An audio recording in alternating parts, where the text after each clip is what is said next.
CEO was having. The restaurant was supposed to be the perfect place for a fresh start. Emma Carter, the young CEO of Carter Innovations, sat across from a man she had never met. The candlelight was soft, the music was quiet, and the table was covered with expensive food. Yet Emma had never felt more uncomfortable. Her blind date, Richard, had spent the first 10 minutes talking about money. Then came the questions. How much is your company worth? Do you own that apartment? And honestly, Emma, do you think a woman can run a company without becoming too difficult? Emma slowly placed her glass on the table. I think we're done here. Richard laughed. Come on, don't be so sensitive. Behind Emma, a waiter carrying 2 plates stopped for half a second. Daniel. He was 32, worked 2 jobs, and was raising his 6-year-old daughter alone. He had learned to read people quickly, because life had given him plenty of reasons to. As he placed the dishes down, Richard snapped his fingers. Waiter, bring another bottle, and make it quick. Daniel nodded politely. Yes sir, but when he turned away he noticed something Emma had missed. Richard's phone was lying face up on the table. A message appeared on the screen. Did you convince her to sign tonight? Daniel stopped. He looked at Richard, then at Emma. Richard quickly grabbed the phone. Daniel continued walking, but his mind was racing. A few minutes later, Emma stood up. She walked toward the restaurant entrance. Daniel followed with a tray, then quietly passed her. If I were you, he whispered, I'd leave now. Emma froze. She turned around. What did you say? Daniel kept his voice low. Your date isn't here because he likes you. Emma stared at that.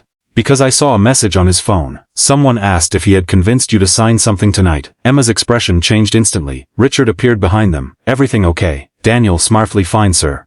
Emma looked from Daniel to Richard, then she made a decision. Actually, Richard, I just remembered something. I have to go. Richard stood. Go, we haven't even finished dinner. I said I'm leaving. She walked out. Richard watched her disappear through the doors, then turned toward Daniel with cold eyes. You should learn to mind your own business. Daniel said nothing, but before Richard left, Daniel noticed a small black envelope fall from his coat. Picked it up. Inside was a photograph of Emma. On the back, someone had written 3 words. Make her sign. Daniel's heart sank. This wasn't a bad blind date, it was a trap. The next morning, Emma returned to the restaurant. She had barely slept. The photograph Daniel had shown her was locked inside her office drawer, but she couldn't stop thinking about it. When Daniel arrived for his shift, Emma was waiting near the entrance. You were right, she said. About what, Richard? She showed him a document. My legal team checked his background. He isn't an investor like he claimed that has been trying to buy my business for months. Daniel frowned. So the date was planned? Yes. And someone inside my company helped him. Daniel remembered the message on Richard's phone. Did you find out who? Before Emma could answer, a woman in an expensive coat entered the restaurant. Ms. Carter. Emma turned. My name is Vanessa. I'm your chief financial officer. Vanessa looked at Daniel. I'd prefer to speak privately. Emma followed her to a quiet corner. Vanessa whispered, you need to sign the merger papers today. If you don't, your company could collapse. Emma stared at her. That sounds like a threat. It is a warning. Across the room, Daniel watched carefully. Vanessa kept touching her handbag. Then Daniel noticed a black envelope sticking from it. It was the same kind he had found the night before. He moved toward the kitchen and quietly contacted a security officer he knew. Suddenly, the restaurant lights went out. People screamed. When the emergency lights came on, Emma was gone. Daniel ran outside. A black car was speeding away. He chased it on foot, cutting through an alley, but it disappeared around the corner. Then his phone rang. An unknown number. Daniel answered. A man's voice said, stop looking for Emma. Who are you? You have a daughter. Daniel, don't make this personal.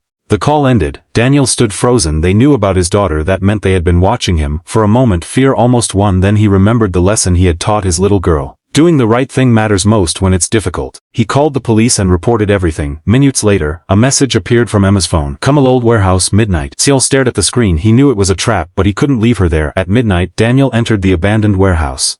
Emma. A light switched on. Emma was tied to a chair. Richard stood behind her. Vanessa was beside him. Richard smiled. You really should have stayed out of this, Daniel. Daniel stepped forward. I think you underestimated me. Richard laughed. You're a waiter. Daniel looked at him. Tonight I'm the only person standing between you and the woman you tried to destroy. Then a second door opened. Someone walked into the warehouse. Daniel. That's my father. Daniel turned. The man standing there was supposed to have died 10 years ago. Daniel stared at the man in disbelief. Emma's father, Michael Carter, had been declared dead after a plane crash 10 years earlier.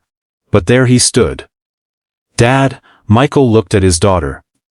I never wanted you involved in this. Emma's eyes filled with tears. Then why did you disappear? Richard stepped forward. Because your father discovered what this company was really built on. Michael glared at him. Your people didn't want Carter Innovations. They wanted control of its technology. Emma shook her head. You've been alive all these years? Michael nodded. I went into hiding because the people behind the deal threatened everyone I loved. Vanessa pulled a small device from her pocket.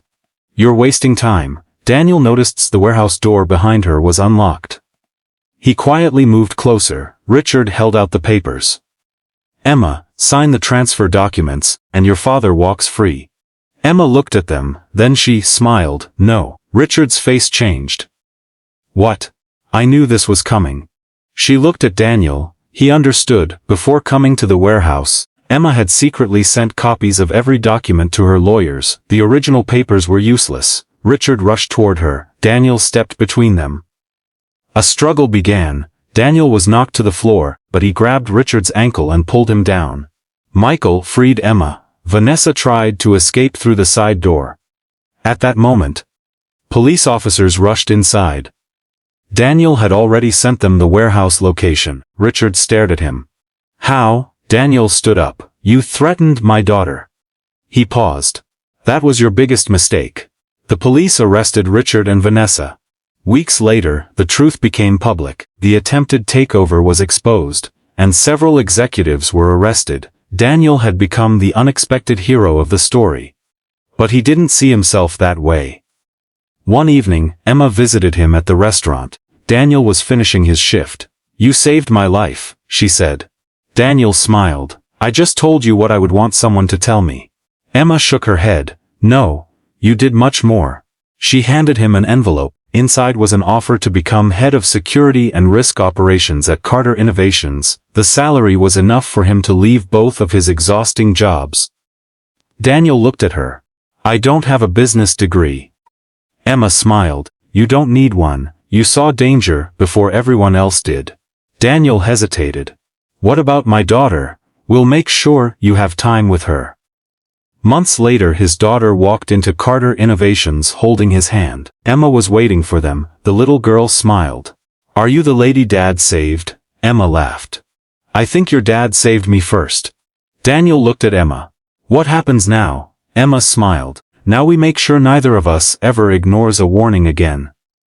Daniel laughed. The ordinary waiter walked away with a new career, a new purpose, and a friendship he never expected. Emma learned a lesson she would never forget. Sometimes the person who quietly whispers, "If I were you, I'd leave," is the person who sees the truth everyone else is too blind to notice.